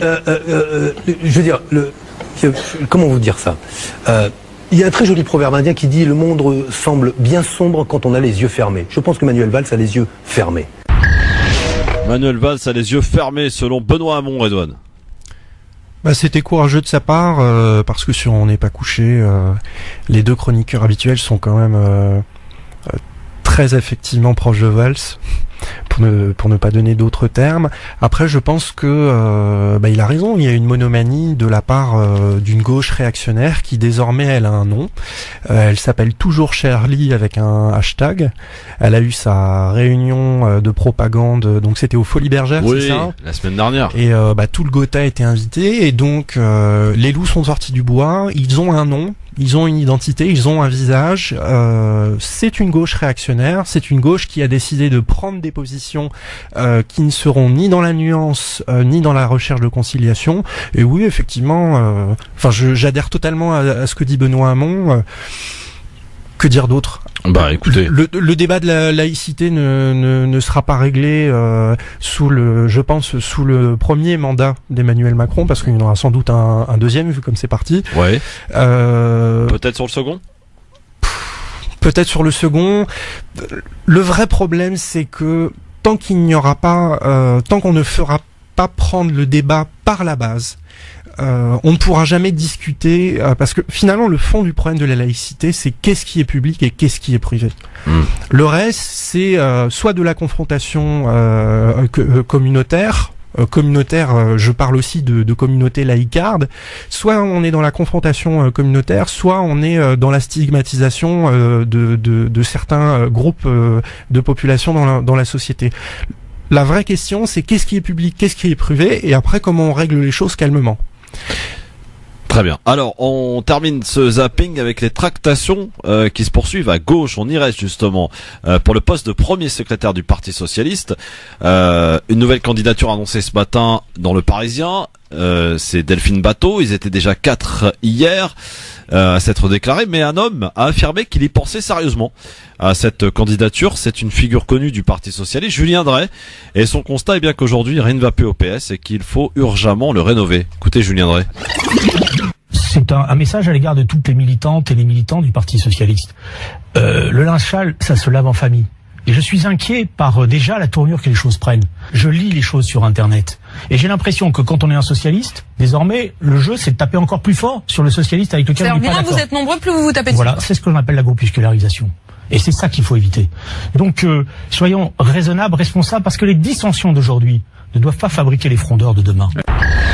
Julien Drey, donc sur conseiller régional d'Île-de-France, c'est possible futur candidat au poste de premier secrétaire du PS et qui déjà s'inquiète de l'arrivée de frondeurs et s'exprimait sur BFM TV hier, Redouane.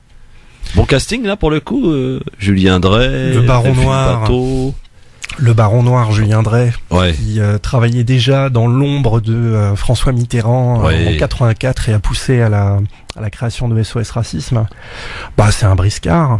C'est un briscard et personnellement, je comprends pas ce qu'il attend là de la politique. Personnellement, parce qu'il a tout raté ces dernières années. Là, il a planté dans le dos Benoît Hamon au moment de l'élection. Il avait soutenu jusqu'au bout François Hollande en croyant éperdument que François Hollande allait se représenter. Il a tout raté là. Il a tout raté, donc qu'est-ce qu'il espère reconstruire, qu'est-ce qu'il espère rétablir dans sa famille politique, je ne sais pas. Bon, on part maintenant en Tunisie, messieurs, dames. Un petit peu en retard sur le planning, mais on y va avec vos appels au 01 40 33 9000. Loin, très loin des scènes de l'Iest il y a 7 ans en Tunisie. L'anniversaire de la révolution a été morose. Hier, des centaines de personnes ont défilé dans le calme à Tunis et dans les provinces du pays, pas pour applaudir le souvenir de la fuite de Zine el Abidine Ben Ali, mais pour réclamer la fin des mesures d'austérité. Des manifestations qui durent depuis, vous le savez, plus d'une semaine dans le pays. Des slogans de 2011 font donc leur apparition, sont de retour. Travail, liberté, dignité nationale, car 7 ans après la révolution, les 10 gouvernements plus tard, les promesses n'ont pas été tenues. 600 000 personnes sont au chômage en Tunisie, sachez-le, mais en ce 14 janvier, pas de mobilisation massive enregistrée malgré l'amertume et l'inquiétude. Face à la grogne sociale, le président tunisien a annoncé samedi un certain nombre de mesures, dont l'augmentation des allocations sociales. Son plan prévoit aussi que l'État puisse se porter garant pour les familles revenus instables qui ont besoin d'obtenir un prêt auprès de la banque pour se loger. Des mesures insuffisantes pour cette professeure d'université et militante du syndicat UGTT en Tunisie. Écoutez. Décide d'augmenter 30 dinars pour les salariés pour le SMIC. 30 dinars, c'est-à-dire moins que 10 euros pour chaque travailleur. Au lieu d'inaugurer des points de travail, quelque chose où on peut avoir un salaire digne, il inaugure une maison pour les jeunes. Les jeunes ne trouveraient rien que jouer aux cartes ou prendre un café dans une maison de jeunes. Donc les mesures proposées par le président, pour le moment, elles ne sont pas suffisantes? Ne sont pas suffisantes, nullement, elles sont nulles. Parce qu'il n'y a pas de propositions courageuses. Il aurait dû inaugurer une usine, par exemple, où les gens trouveraient du travail, du boulot. On a besoin de la culture, mais on a aussi, et avant tout, on a besoin de pain. Les gens ne trouvent plus de quoi manger. On leur offre la culture. Nous sommes pour la culture, mais nous sommes avant tout pour le pain aussi. Voilà, c'est une militante donc de l'UGTT qui réagissait sur ce qui se passe donc en Tunisie. Vous l'avez compris, les Tunisiens sont en colère et bon, c'est une manifestation qui s'est bien passée hier, contrairement aux précédentes où il y a eu, vous le savez, des casses. Beaucoup de casses enregistrées tout au long de la semaine. On va y revenir dans un instant avec vos appels.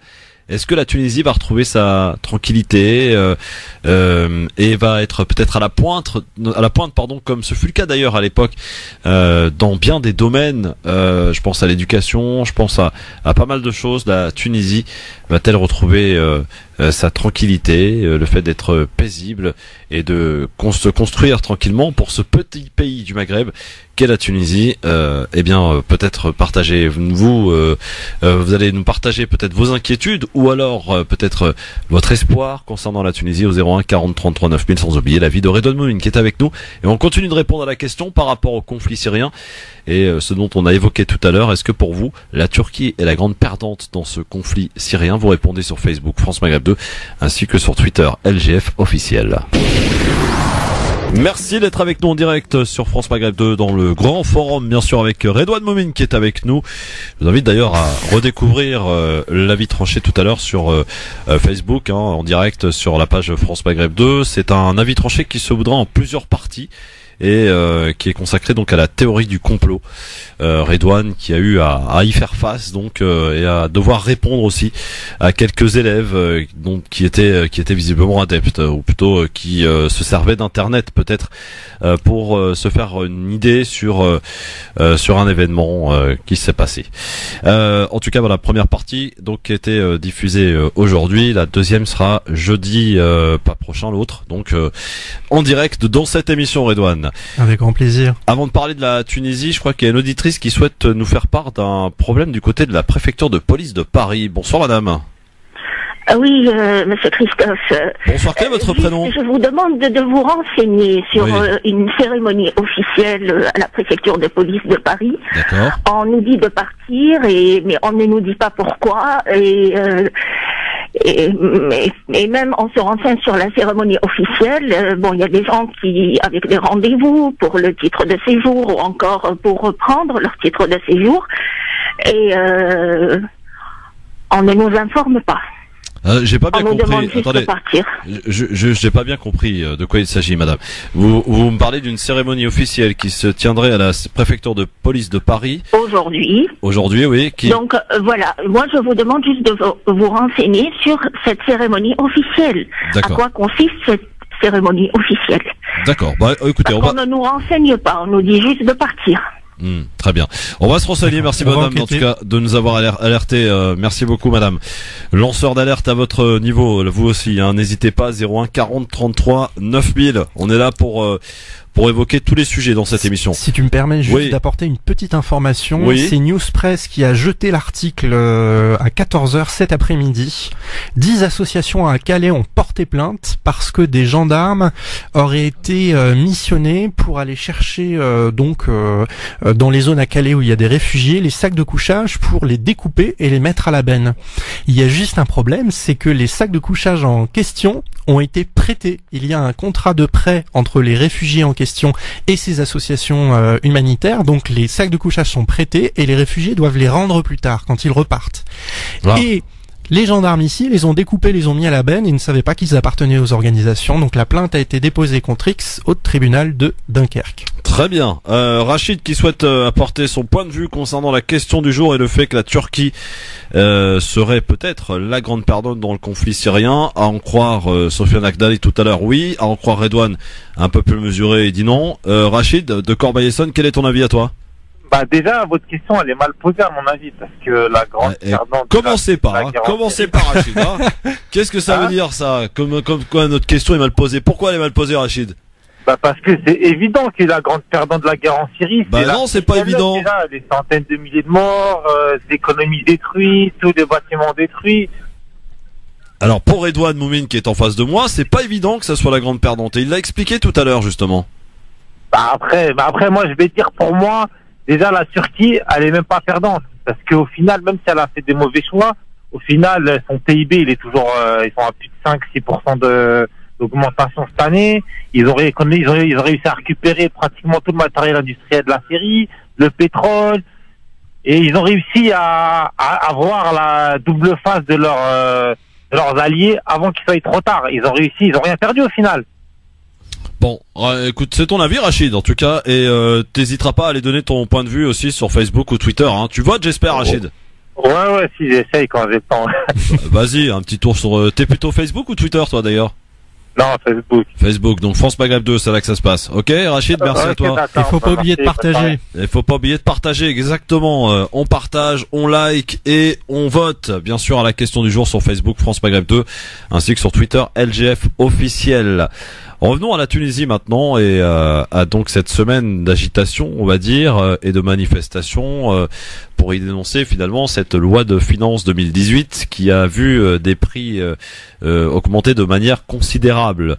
Redouane, on s'aperçoit finalement que les Tunisiens sont peut-être dans la désillusion 7 ans après la révolution et après la chute et la fuite de Zine Abdine Ben Ali. Est-ce qu'il y a peut-être l'espoir que la Tunisie retrouve son statut de leader dans bien des domaines? Aujourd'hui, statut de leader, mais malheureusement pas forcément au premier rang, mais plutôt vers les derniers dans pas mal de domaines, puisque la Tunisie a fortement régressé. Est-ce que ça fait partie, j'allais dire, des choses 7 ans après une révolution, c'est encore jeune, il faut que ça s'installe. 10 gouvernements après, les choses n'ont pas changé, ils se sont même amplifiés. Alors, je suis loin d'être bien le pour commencer. Je suis loin d'être un spécialiste de la Tunisie, mais il y a certains éléments dont je suis sûr. D'abord, ce qui a coûté très cher à la Tunisie, c'est évidemment la proximité libyenne. L'instabilité en Libye, et même on peut parler de guerre civile, de guerre internationalisée en Libye, a fait énormément de mal à la Tunisie, à son économie, et à plusieurs reprises elle a été déstabilisée militairement par des groupes comme Daesh par exemple, et c'est ce qui a miné évidemment son tourisme.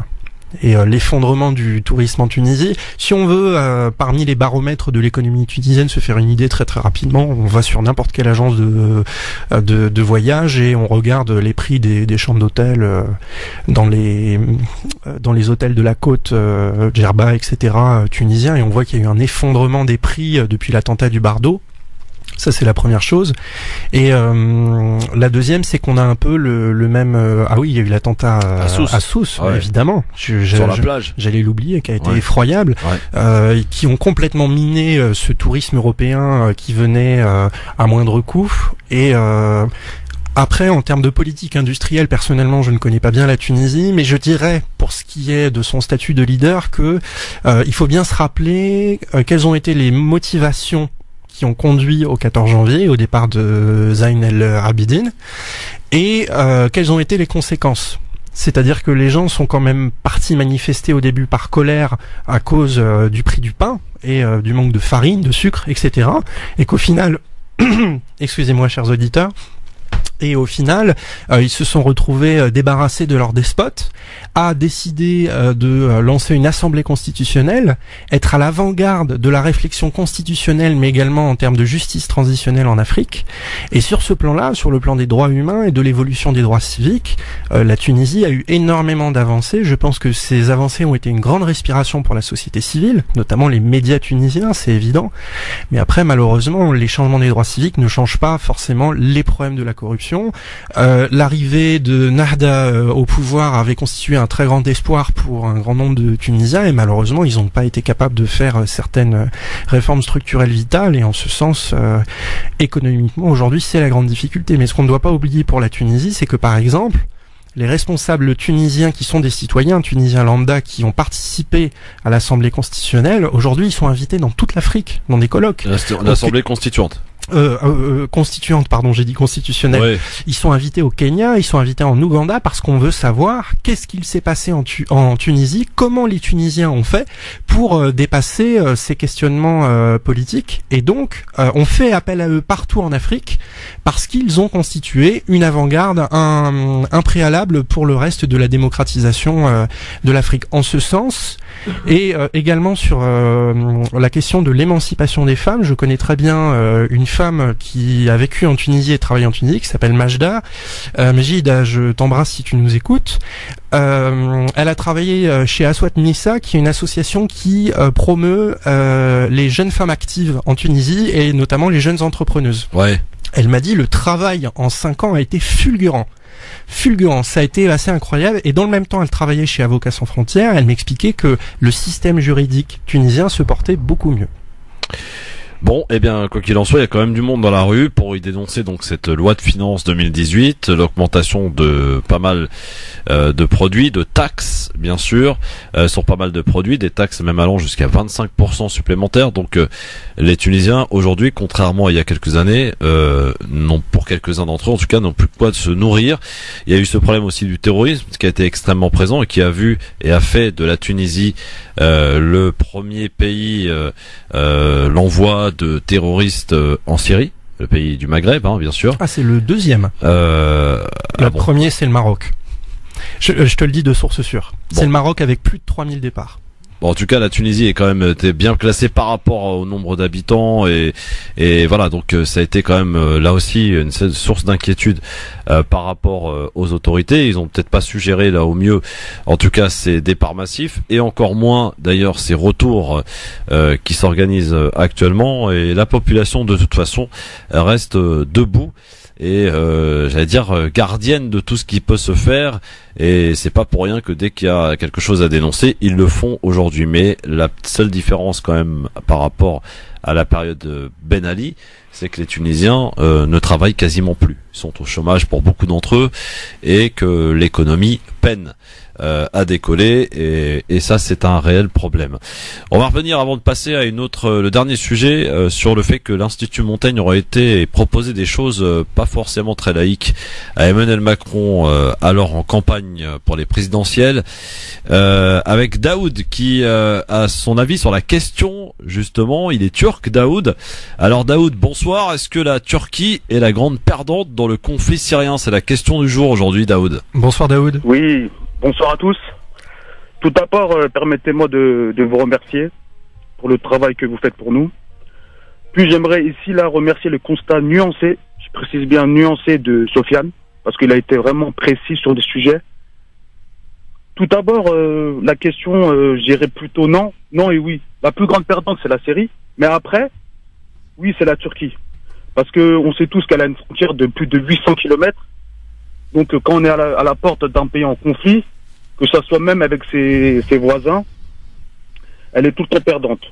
Je veux ici désavouer aussi Redouane, puis le docteur. Quand le docteur dit qu'Erdogan est fini, je pense qu'il se trompe totalement parce qu'il a gagné toutes ses élections depuis 2002. Ah bah là-dessus on est complètement d'accord. Oui, je pense qu'il va aussi gagner celle de 2019. Ah, bien sûr. Mais Redouane, j'aimerais aussi revenir sur Redouane parce qu'il dit en fait, tout à l'heure il a parlé des camions, il a dit que c'était des camions transportés, des agents secrets turcs transporter des camions pour Daesh. Non, c'est pas des agents secrets turcs. En fait, c'est ce qu'on appelle le deep state, c'est-à-dire on a le gouvernement turc, on a tout le fonctionnement du régime turc et derrière on a ce qu'on appelle un deep state, c'est-à-dire des sortes de fonctionnaires comme des énarques qu'on aurait nous. Alors je connais pas le terme en turc, et que parmi ces énarques, il y en a qui ont voulu faire du commerce avec des groupes comme Jabhat al-Nusra et Daesh, et donc on fait des livraisons d'armes informelles, etc. Mais ce qu'auraient voulu prouver les deux journalistes de Cumhuriyet, c'est que le gouvernement était au courant et qu'il n'a rien fait. D'accord. Ça, en fait, ce qui a été dit. Je vous dis une information. il a dit, Erdogan même lui-même, il l'a dit avec Macron, il a dit qu'en fait c'était des services secrets turcs et qu'on n'avait pas à dire où est-ce que allaient ces armes. Mais on sait tous que ça allait aux Turkmènes, à la minorité turkmène. Donc non, à Nusra, pas à Daesh, sûrement pas à Harar al-Mashar. Ah non. C'est aux Turkmènes. Alors je sais justement, je sais de quoi vous parlez. Attendez, laissez-moi juste. Allez-y. Est-ce que vous considérez les Turkmènes comme des terroristes? Bah, ça dépend quel groupe, parce qu'il y en a une dizaine des groupes turcs et turkmènes qui combattent en Syrie. Oui, bah laissez-moi vous répondre parce que vous n'êtes pas aussi précis avec les Kurdes. Parce que parce que là vous avez parlé des 30 000 forces que les Américains préparaient. Quels sont leurs chefs? Où est leur chef? Vous devez le savoir. Le chef des YPG? Exactement. Xalali Slo. Bah c'est le chef de l'état-major. Il est à Kamishliye. Pas du tout. Leur chef c'est Apo. Ah non. Apo qui en non mais allez-y. Je demande à Christophe qui est neutre. Regardez sur internet quand ils sont en Syrie, ils ont tout le temps des photos d'Apo qui est en prison. Ah oui, complètement d'accord. Voilà, qui est aussi le chef du PKK que Macron et beaucoup de pays ont mis comme sur la liste des terroristes. Donc quelle est la différence entre les 30 000 forces kurdes, et je dirais pas kurdes parce que là on est en train de faire un débat comme quoi les Erdogan est contre les Kurdes. Parce qu'il faut savoir que le Premier ministre et le ministre de l'Agriculture sont kurdes. Ah oui, exact. Un ancien président qui était aussi kurde. Donc on a 15 millions de Turcs qui vivent en pleine liberté, de culte, de tout ce que vous voulez. Et même à l'est du pays, les pancartes sont en double langue. Donc il faut arrêter cette omerta sur l'est de la Turquie. On fait croire que c'est rasé. C'est pas du tout comme ça. Il faut aller voir, il y a eu des reconstructions, des bâtiments, des parcs. Ça n'a rien à voir. Parce qu'il faut aller voir un avant et après. Et les gens qui sont en face de l'armée turque, excusez-moi, oui. Oui, Daoud. Redouane. Oui. Juste pour répondre. Déjà, première nuance. Les YPG et Xalal Silo. Les YPG, c'est un organe militaire. Ils ont un chef militaire qui est Xalal Silo. Après, il y a le YPD, le YPD. Le YPD, le parti, c'est le chef, c'est Salah Muslim. On est d'accord. Oui. Mais ils ont un guide politique qui est Apo, donc Abdullah Öcalan. Oui. Ils ne l'ont jamais caché. Quand ils ont pris Raqqa, sur la place centrale de Raqqa, ils ont pris une photo avec Excusez-moi, j'aimerais que vous précisiez qui est Apo Öcalan, parce que là, alors, Abdullah Öcalan est l'ancien fondateur du PKK. Qui est quoi? Qui est terroriste? Qui est une organisation terroriste, comme Daesh? Ah bah, qu'est-ce que vous appelez un terroriste? Mais attendez, c'est Macron. Attendez, là. Parce que moi, ce que j'appelle le terrorisme, moi, je vais vous dire ce que j'appelle le terrorisme en tant que chercheur et universitaire. Ah oui. Le terrorisme, ça se rapporte à l'action d'actes de violence qui touchent les civils en vue de provoquer de la terreur. D'accord. Donc, Daesh est une organisation internationale qui utilise des actions terroristes. Le PKK, en tant que parti, je ne parle pas du HPG, je parle du PKK en tant que parti, à ma connaissance, n'a jamais fait aucun attentat contre des civils. Ou alors l'attentat de 84. Après le HPG, qui sont planqués dans les montagnes à Kandil en Irak, donc qui est l'organe militaire rattaché au PKK, fait régulièrement des attentats, mais ces attentats visent des convois militaires, des bases militaires. Et en 2016 ? Mais à l'inverse, les faucons du Kurdistan qui se sont séparés du PKK. Alors certains disent qu'ils sont encore avec le PKK, d'autres disent non, ils ne sont plus avec le PKK. Eux, par contre, mènent des actions terroristes. Ils ont fait sauter les bus de civils à Ankara. C'était en 2015, si je me trompe pas. Ils ont commis plusieurs attentats, l'affaire de l'avion à Istanbul, etc. Là, pour moi, on a des attentats à visée terroriste. Parce que ça touche des civils. En fait, la vie humaine d'un policier et d'un civil, c'est pas pareil. Ah non, mais un policier, il fait partie de la vie civile. Un militaire... Donc, ceux qui ont fait les terroristes du Charlie Hebdo, donc à moitié, c'était bon. Donc à moitié, c'était les policiers, donc vous dites n'importe quoi. Mais pas du tout. Le policier fait partie de la... Laissez-moi finir, monsieur l'universitaire. Et je vais vous dire quelque chose, parce que là, vous trompez. Depuis 1984, il y a eu plus de 30 000 morts. Est-ce que vous savez combien de civils? Ah, il y a eu beaucoup de civils, oui. 6 000 civils. Alors comment vous dites que le PKK n'est pas terroriste? Excusez-moi. Il y a eu... Pardonnez-moi, comment osez-vous dire ça? Alors, dites-moi, les Houthis, par exemple, les Houthis et le gouvernement yéménite. Je ne mélange pas. Moi, est-ce que le, est-ce que les Houthis au Yémen, qui sont responsables de morts civiles, mais dans le cadre d'un conflit conventionnel, c'est-à-dire chacun a des armes et se tire dessus, c'est-à-dire on n'attaque pas directement des civils pour semer de la terreur, c'est un conflit conventionnel. Et en ce sens, le PKK et le HPG sont un mouvement de guérilla. Et un mouvement de guérilla, c'est un mouvement qui mène en tant que guérilla. Monsieur, arrêtez de jouer sur les mots. Non, je joue pas sur les mots. C'est le bras armé du PKK, tout le monde le sait. Mais bien sûr que c'est le bras armé du PKK, évidemment. Et alors, oui, mais attendez, moi sur le Yémen, j'ai pas trop de sources, je peux pas parler. Mais c'est comme dire que depuis 1984, il y a eu plus de 30 000 morts, et dans ces 30 000 morts, il y a eu 6 000 soldats et 6 000 civils. Comment pouvez-vous dire que ce n'est pas une organisation terroriste? Expliquez-moi ça, je comprends pas. Universitaire, vous avez dit? C'est ça que je m'apprête à vous dire. Les Houthis, par exemple, au Yémen, c'est un mouvement. Non, mais mélangez pas les Houthis. Non, je vous explique en système de comparaison. En système de comparaison. Si, parce qu'on compare sur des sujets réels, là, je vous dis. Ah, parce que les Houthis, c'est pas un sujet réel? Non, mais c'est réel, mais c'est pas mon sujet, moi. Moi, justement, je veux vous montrer par la comparaison des Houthis où je veux en venir par rapport au PKK. C'est que les Houthis, est-ce que vous me laissez parler? Je vous laisse, allez-y. Les Houthis au Yémen ont tué des civils. Mais ils n'ont pas fait des attentats en vue de provoquer une terreur contre des civils.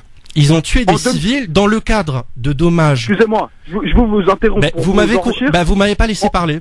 Oui, en 2015, attentat à l'est de Turquie, plus de 300 morts, la plupart des civils reconnus par le PKK. Qu'est-ce que vous en dites de ça? Non, il n'a pas été reconnu par le PKK et la majorité des morts qui ont été tués étaient des participants du HPD parti kurde et la plupart étaient des Kurdes.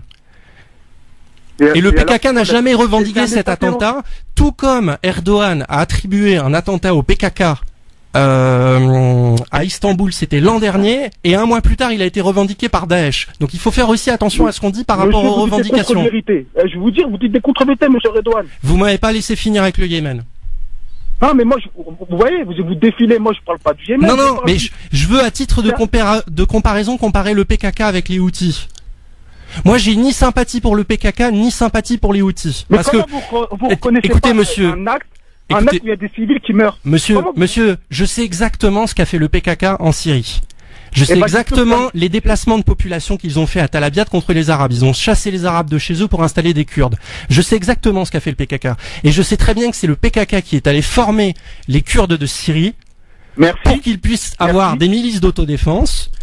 Oui. Mais moi j'ai aucun avis pour ou contre le PKK, parce que dans le même temps le PKK est allé chercher les Yazidis en 2015 à Sinjar parce que les Kurdes d'Irak les avaient laissés tomber.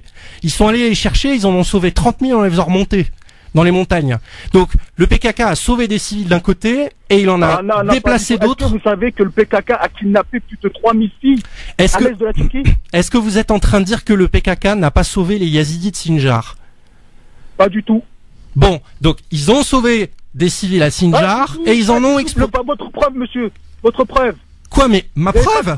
Mais elle est sur Internet. Vous avez des agences comme France Presse, des agences internationales. Regardez Xinhua, l'agence Chine internationale. Regardez RIA Novosti chez les Russes. Ils ont écrit sur ce qu'on fait le PKK à Sinjar. On a bien compris qu'on vous mettra pas d'accord. Daoud, Daoud, chacun a son avis. On se laisse pas. Allez voir les organes de presse. Ouais, Daoud. Ouais. Comment il peut dire que mettre une bombe, tuer des civils, c'est pas un acte terroriste? Mais c'est ce que je viens de dire il y a 5 minutes. T'en es témoin, s'il te plaît. Est-ce que tu en es témoin? Bah bien sûr. Bon, mais en fait, je l'ai dit il y a 5 minutes. Daoud, vous reconnaissez PKK comme un État, comme des terroristes? Est-ce que vous le reconnaissez? Non, je considère pas que ce sont des terroristes Merci. Je considère que c'est un mouvement de guérilla armée.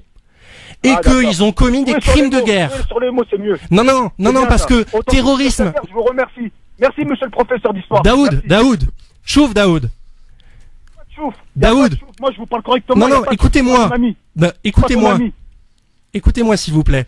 Voilà, je vous écoute, vous et moi. Faites la différence entre les crimes de guerre et le terrorisme. D'accord. Le PKK, objectivement, pratique des crimes de guerre, pas du terrorisme. Et c'est là toute la différence. J'essaie de rester courtois parce que je suis l'émission de Christophe depuis longtemps, je l'apprécie. c'est quelqu'un qui reste tout le temps neutre. D'accord? Faut pas le mettre faut pas essayer de le rentrer quelque part où il veut pas rentrer. Mais vous rentrez nulle part, Daoud. Daoud, vous êtes pas d'accord. On aura l'occasion d'en reparler de toute façon. Ne t'inquiète pas, Daoud. Mais voilà, Redouane a fait une nuance que vous avez du mal à saisir, et je pense que pour autant vous seriez d'accord avec lui, parce que la nuance est importante, parce que c'est vrai qu'on a tendance à jouer un petit peu avec les mots. Le terme de terrorisme, mais le PKK, en termes de droit international déjà, n'existe pas. Le PKK était bien à l'origine de beaucoup d'attentats. Ah oui, énormément, voilà. Mais là, il a encore pratiqué des attentats, il a fait sauter des casernes de militaires, il en fait régulièrement dans le sud-est de la Turquie. Oui. Mais c'est considéré comme des attaques conventionnelles dans le cadre d'une guérilla armée. C'est comme par exemple avec le cas en Colombie des FARC. Oui, les FARC ont produit de la guérilla armée contre les militaires, et à un moment donné, ils ont commis des attentats et pratiqué du terrorisme en assassinant des civils dans le but de provoquer de la terreur. C'est pour ça, quand on parle de terrorisme d'État, le terrorisme d'État, c'est quand un État fomente des attentats ou des actions violentes contre des civils pour provoquer la terreur. Il ne faut pas confondre les crimes de guerre. Or, on est obligé de parler de crimes de guerre ou de combats conventionnels quand c'est contre une armée. Quand c'est contre des civils, on parle de combat illégal et donc de terrorisme. Bon. Et juste pour finir la comparaison avec les Houthis. Les Houthis ont tué des civils. Ils ont tué des civils qui étaient contre eux, et ils ont aussi tué des civils par dommage collatéral dans les bombardements qu'ils ont faits contre les forces de Hadi, etc. Est-ce qu'on peut dire les Houthis du Yémen sont des terroristes? Mais ils n'ont pas l'obligeance d'une organisation terroriste, ce qu'on appelle une organisation terroriste, parce que leur objectif n'est pas de faire sous-tendre des actes contre les civils. Eux, leur objectif est militaire. Et en ce sens, c'est un mouvement de guérilla. Ils veulent faire tomber un régime, tomber un État. Dans un instant, coup de cœur de Redouane, c'est par rapport à un média, et puis j'essaierai de vous dire quand même avant Libertad ce que je voulais évoquer avec vous concernant donc les propositions de l'Institut Montaigne à Emmanuel Macron. À l'époque, il était en campagne donc pour les présidentielles, même pas tout à fait d'ailleurs, parce qu'il était encore ministre apparemment quand ces mails sont arrivés. France Maghreb 2, France Maghreb 2. LGF, le grand forum. Alors pour ce qui est d'Emmanuel Macron et des propositions de l'Institut Montaigne, je vous renvoie vers l'article Muslim Post qui est paru je crois vendredi dernier ou dans la semaine dernière. Excellent article qui relaie un petit peu tout ce que l'Institut Montaigne a proposé à l'époque à Emmanuel Macron. Tout ça découle évidemment, vous vous souvenez du Macron Like qui avait découvert, donc on avait ainsi découvert beaucoup de mails qui avaient été envoyés. Je crois qu'on parle de 71 000 mails qui ont été épluchés, et ainsi on a découvert donc pas mal de choses concernant donc les propositions de Hakim El Karoui, donc de l'Institut Montaigne. Redouane, on va passer maintenant rapidement à ton coup de cœur avant Libertad. France Maghreb 2, le coup de cœur. Un coup de cœur envers un média qui va ouvrir ses portes tout à l'heure à 20h. C'est très rapide, donc ça s'appelle Le Média TV. Alors à l'époque, il l'avait appelé Le Média Indépendant en octobre. Donc c'est une initiative qui a été prise par plusieurs personnalités du monde de la communication et du monde journalistique. Il faut le dire, qui sont proches de Jean-Luc Mélenchon et qui ont participé à la campagne de la France Insoumise. Donc au moment où ils ont appelé justement à créer ce fameux média audiovisuel, tout le monde s'est un peu méfié en se disant est-ce que ça va être un organe de propagande du front de gauche? Finalement, l'équipe journalistique de ce média audiovisuel est très diversifiée, avec beaucoup de jeunes pousses du journalisme qui seront très agréables à écouter. Alors il y en a qui viennent de BuzzFeed, il y en a qui viennent de Libération, donc Éric de Bono qui vient du Figaro, et également Noël Mamère. C'est quoi l'objectif que s'est fixé le Média TV? C'est de proposer une information indépendante. Parce qu'aujourd'hui, malheureusement, 90% donc des médias audiovisuels sont possédés par 9 milliardaires. Et donc on a un vrai conflit d'intérêts qui se pose, c'est-à-dire quelle est la ligne politique et surtout quelle est la ligne médiatique de ces médias audiovisuels traditionnels que nous écoutons. Et là, ce média indépendant a décidé que les sujets traités dans ces journaux seraient choisis directement par ses auditeurs. Très bien. Donc c'est ce soir à 20h pour la ce soir première. 20h pour le premier journal télévisé. C'est parti pour Libertad. Ça va être court ce soir. 01 40 33 9000. Vous voulez bien nous appeler maintenant pour participer à l'émission, réagir à l'émission. Est-ce que vous avez entendu un coup de cœur, une réaction, un bonjour, bref, ce que vous voulez. 01 40 33 9000. Comme tous les soirs en fin d'émission, évidemment, on termine avec un peu de liberté, même beaucoup de liberté dans cette émission France Maghreb 2. Bonsoir. Oui, bonsoir Christophe. Bonsoir madame, quel est votre prénom? C'est Nora oui, de Nora. Paris. Qu'est-ce qui se passe, Et Nora? bonsoir à Redouane. Bonsoir. Oui, en fait, par rapport à la discussion qu'il avait avec le monsieur, j'ai tout à fait compris ce que Redouane a voulu dire. Voilà, c'est tout ce que je voulais. Par rapport au PKK et puis. C'est voilà. Gentil, mais j'aurais peut-être dû parler du FPLP ou du Hezbollah pour expliquer. Le Hezbollah, par exemple, qui est considéré comme mouvement terroriste, a signé la charte du CICR. Ça veut dire que la Croix-Rouge a accepté de faire signer la charte du CICR au Hezbollah pour le faire reconnaître comme un mouvement de combat conventionnel, c'est-à-dire qui respecte les lois de la guerre. Ça, c'est du droit international. Du coup, techniquement, on ne peut pas dire que le Hezbollah est un mouvement terroriste, parce qu'ils ont été désignés en droit international comme un mouvement conventionnel. Il faut faire appliquer le droit, et là, en ces termes, avec le PKK, on ne peut pas dire. Enfin, moi, je ne peux pas dire. C'est une armée structurée, quoi. Enfin, c'est un mouvement de guérilla structuré comme une armée. Voilà, donc on peut parler de crimes de guerre, mais pas de terrorisme. Oui, merci voilà. Nora, merci beaucoup. Elle a bien compris en tout cas donc ce que voulait dire Redouane. Et Daoud évidemment qui a son avis et que l'on respecte bien sûr évidemment. Parce que chacun peut s'exprimer dans cette émission et les divergences peuvent apparaître. Un petit dernier, allô, bonsoir. Oui, bonsoir Christophe, salut. Salut Ali. Bonsoir. Bonjour Christophe et tous les auditeurs et ton invité. Je voulais parler rapidement là sur Daoud là, qui a appelé tout à l'heure. Oui. Je comprends qu'il soit patriote, etc. Mais toujours est-il que depuis 2011, la Turquie a été la tête de pont de l'OTAN pour déstabiliser la Syrie, à travers laquelle la frontière syro-turque de Turquie arrivaient tous les djihadistes pour aller s'infiltrer en Syrie et déstabiliser la Syrie. Nous le savons tous. Une très bonne journée, merci. Merci Ali. Et sur cette intervention de Ali, on va vous souhaiter une excellente soirée. Bien sûr, mon cher ami Redouane, à très bientôt, à la semaine prochaine. C'était super comme d'habitude. La semaine prochaine pour la suite de la vie tranchée consacrée à la théorie du complot, bien sûr.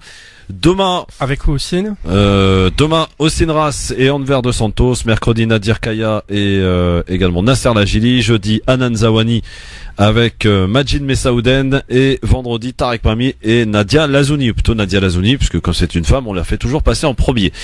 Merci d'être avec nous et d'écouter France Maghreb 2. Vous avez bien raison d'y rester, puisque la suite est plutôt sympathique avec l'excellent Medjanet qui arrive dans un instant. Il est 18h pile sur France Maghreb 2. Une excellente soirée, le rappel de l'actualité en ce lundi soir avec Marine Garel. Bonsoir Marine. Bonsoir à tous. Emmanuel Macron promet un plan global pour les prisons, plan qui sera détaillé d'ici fin février. Depuis ce matin, des dizaines d'établissements pénitentiaires sont bloqués un peu partout en France. Les surveillants expriment leur ras-le-bol après l'agression de 3 de leurs collègues jeudi dernier dans le Pas-de-Calais. Agression commise par un détenu radicalisé. Le directeur de cette prison a démissionné ce matin. Emmanuel Macron qui doit se rendre demain à Calais pour défendre sa politique migratoire. 2 associations refusent de rencontrer le président.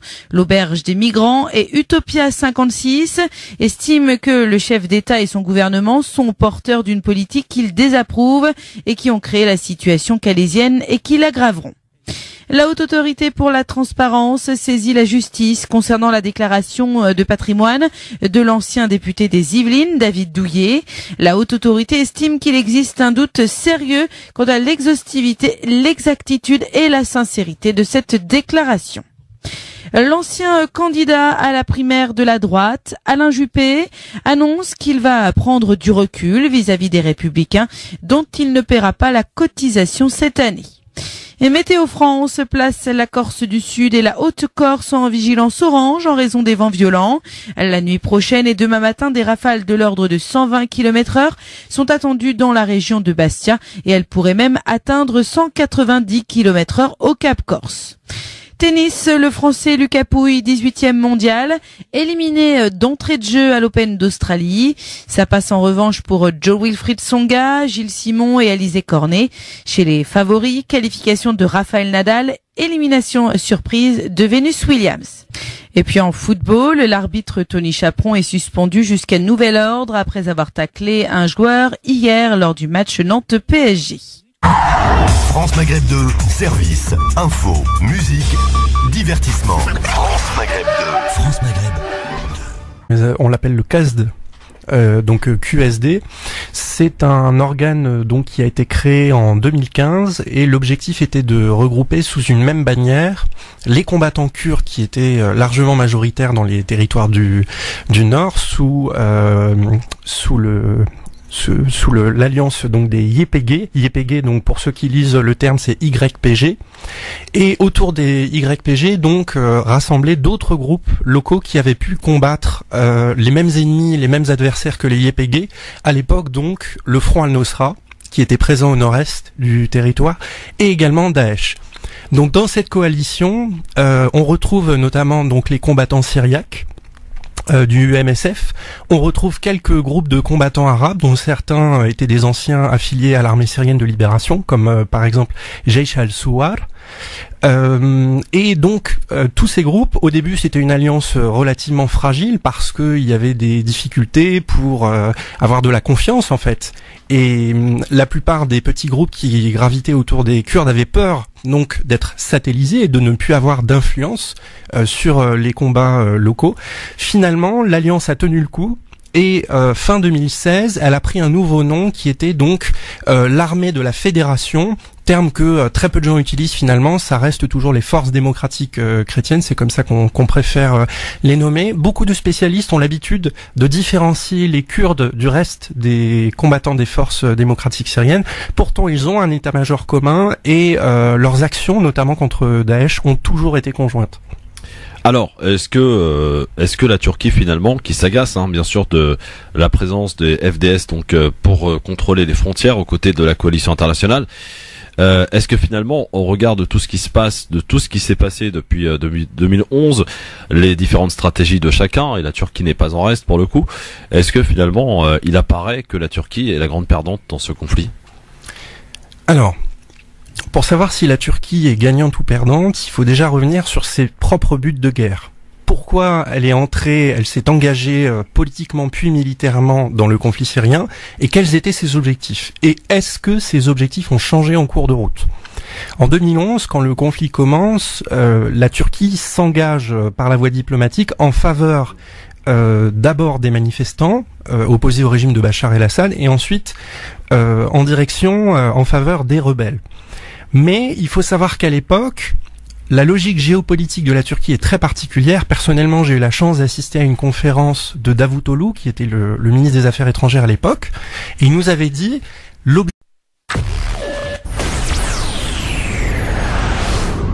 France Maghreb 2, France Maghreb 2. Amis de la liberté, bonjour et bienvenue dans votre rendez-vous quotidien sur France Maghreb 2. C'est votre LGF, le grand forum de 16h à 18h. Comme chaque jour, ravi de vous retrouver pour cette nouvelle semaine qui commence avec la pluie et même le vent. Eh oui, c'est pas bon pour les brochings, messieurs, dames. En tout cas, prudence, évidemment, parce que, évidemment, il pleut pas mal depuis cet après-midi. J'espère que vous avez bien profité de ce soleil d'hier. Redouane Moumine est avec nous. Bonjour, Redouane. Bonjour à tous. Salut, Christophe. Comment ça va, Redouane? Oh, ça va pas mal. Enfin, il y a juste ce temps horrible. Oui, c'est clair. Qui nous parcourt dans le dos toute la journée. Ah ouais, puis là, le vent, il est chaud. Rude. Ah oui, il est rude. Allez, jusqu'à 18h, donc c'est parti. Alors, Redouane, on va parler de quoi avec toi? Un avis tranché, extrêmement tranchant sur un sujet qui est revenu dans l'actualité pour cause, parce que il y a eu un sondage qui est sorti, je crois, la semaine dernière ou la semaine d'avant, oui, concernant la théorie du complot, et apparemment 8 Français sur 10, qui est quand même pas mal, seraient adeptes de la théorie du complot, allant même d'ailleurs dire chez certains que la Terre était plate. Vous vous rendez compte? C'est allé un peu loin, mais je pense pas que ce soit 80% quand même. Non, quand même. Des gens. Ouais.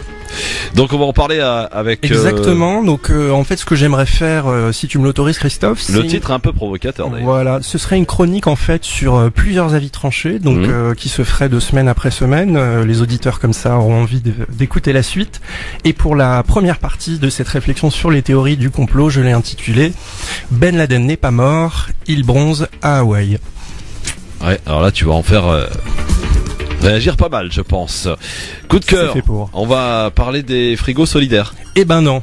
J'avais prévu d'en parler, mais on en parlera la semaine prochaine parce qu'aujourd'hui se lance un nouveau média indépendant. Ah oui. Le premier média audiovisuel du pays, qui est directement financé par son audimat, qui s'appelle Le Média TV. Et ça démarre ce soir à 20h et exactement. C'est la France Insoumise qui est derrière.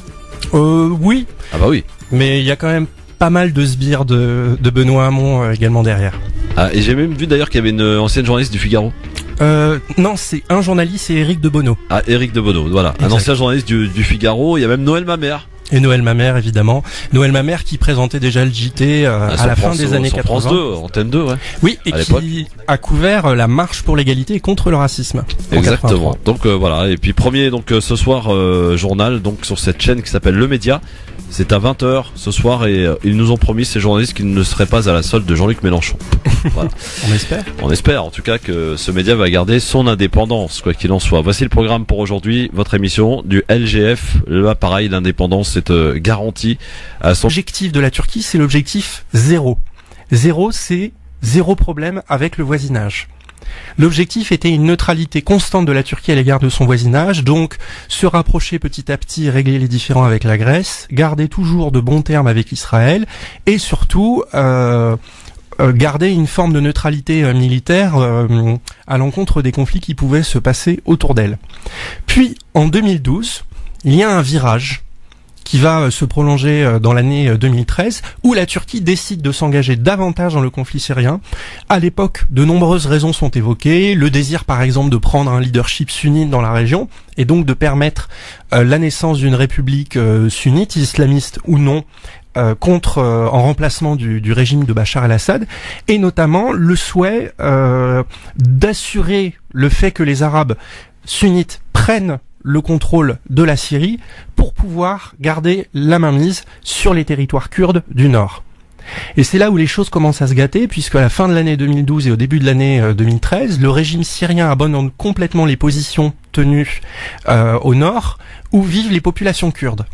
Et donc ces populations kurdes commencent à vivre en autonomie, à s'autogérer et à s'auto-organiser, notamment militairement. Et là, c'est le début des complications diplomatiques pour Davutoglu, ministre des Affaires étrangères, et évidemment Recep Tayyip Erdogan.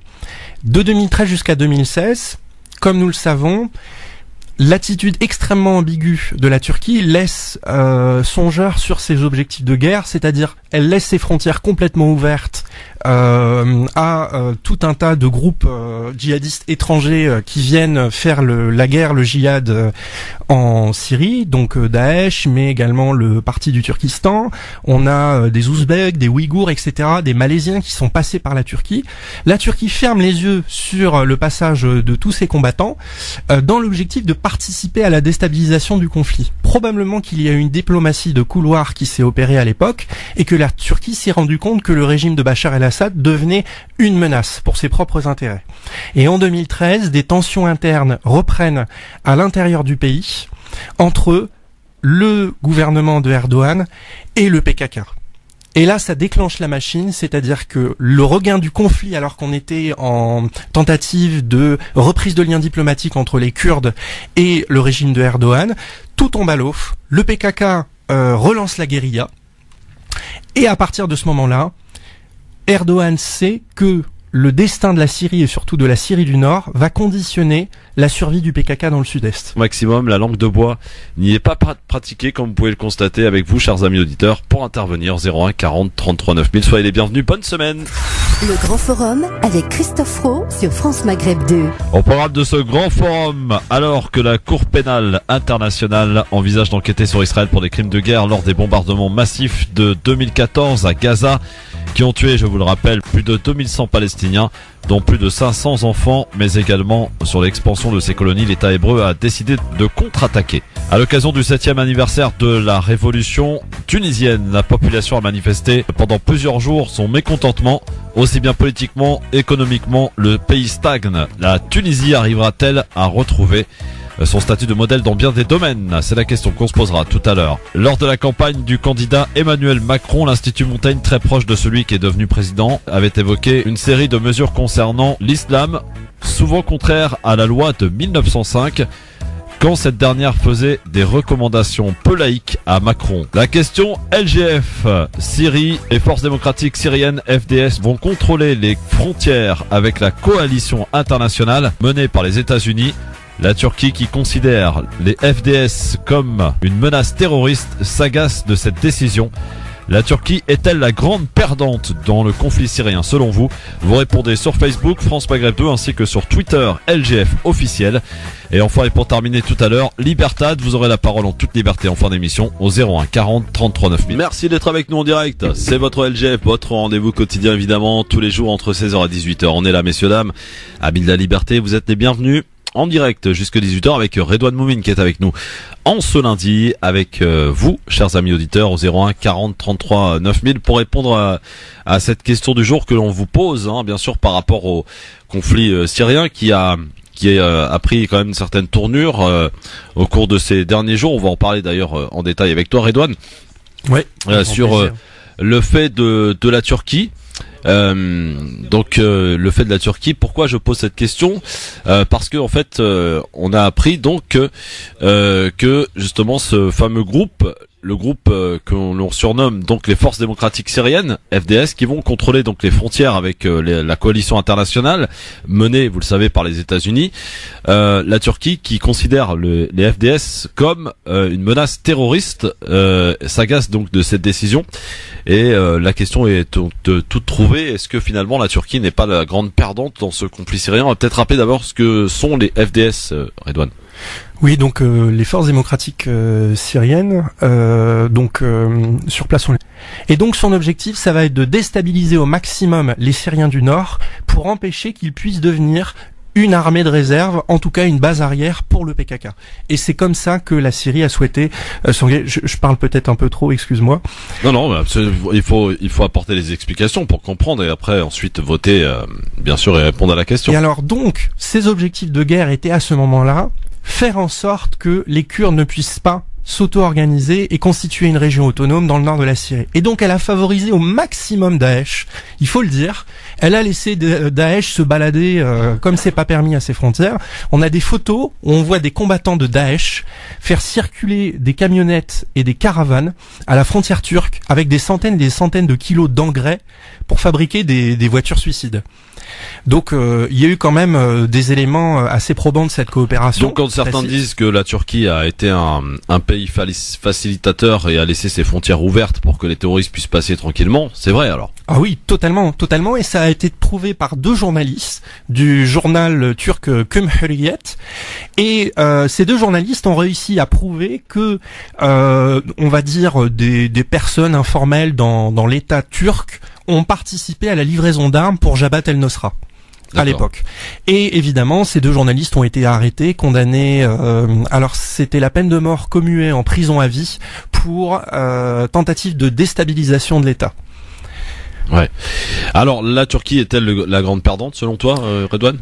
Non, parce que la Turquie s'est rendu compte justement qu'elle perd des pieds en 2015 puis en 2016. Elle s'est rendu compte non seulement qu'elle n'arriverait pas à se débarrasser des Kurdes du Nord, mais également que les Russes avaient pris le relais, et à partir du moment où les Russes s'étaient implantés directement, le visage du conflit allait complètement changer et Bachar el-Assad allait reprendre la main. Et donc, elle s'est rendue compte qu'elle devait négocier avec l'Iran et avec les Russes, et donc elle a tout fait pour créer un trio, qui est le trio de Astana, de la conférence de paix d'Astana, pour toujours rester un pied dans les négociations et pouvoir participer à la résolution du conflit. Donc elle n'a pas tout perdu, parce qu'elle a toujours un pied dans les négociations, ça c'est la première chose. Et la deuxième, elle a réussi à empêcher l'unification de tous les territoires kurdes grâce à son intervention armée, donc qui est arrivée il y a 1 an et demi. Et à la suite de cette intervention armée, elle a annexé le territoire au nord de la Syrie, et elle a fait venir s'installer des populations turkmènes pour que donc la région puisse rester turque et être annexée. Voici les résultats de la question du jour. Donc sur Facebook, vous êtes 70% à avoir